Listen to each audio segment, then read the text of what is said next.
This is Dave Gardner with Ohio State, and I'm here today to talk a little bit about crabgrass control. Now, crabgrass is a summer annual, and it's one of the most common annual grassy weeds that we see in Ohio. There are other annual grasses like goosegrass, barnyard grass, but crabgrass is the one that we have the most trouble with. And we don't like it because when you look down at a managed turf surface, well, it just doesn't blend very well. It's too light green, the leaf blade's too broad, and it just doesn't match. And so aesthetically it's not a pleasing grass, and so we want to get rid of it, right? There's a couple of different strategies. This is an annual, and so one thing that you can do is to use a pre-emergence herbicide, and there are several products that are on the market.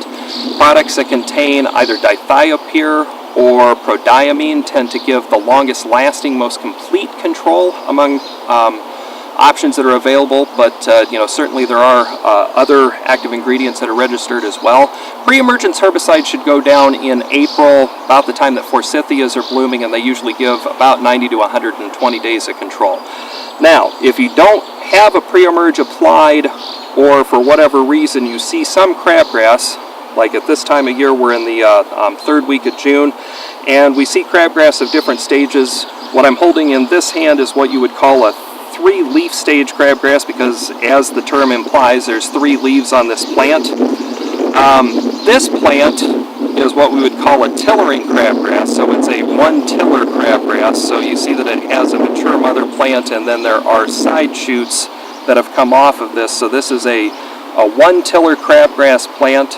And the key here is that when trying to control crabgrass with a post-emergence herbicide, the life cycle of the crabgrass is very important. It's very easy to control crabgrass when it's at this life cycle.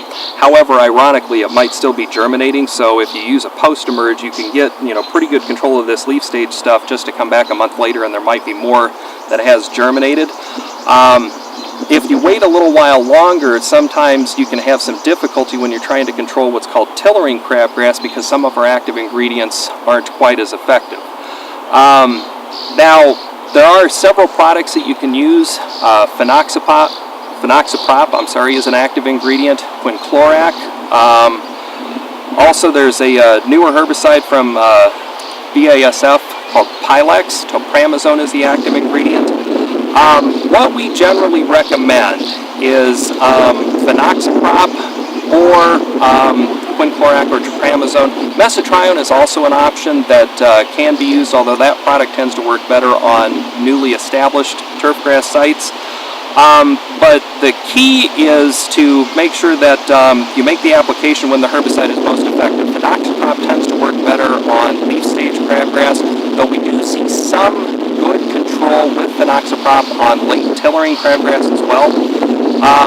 When it comes to tillering crabgrass, combinations of Quinclorac and Topramazone we found tend to be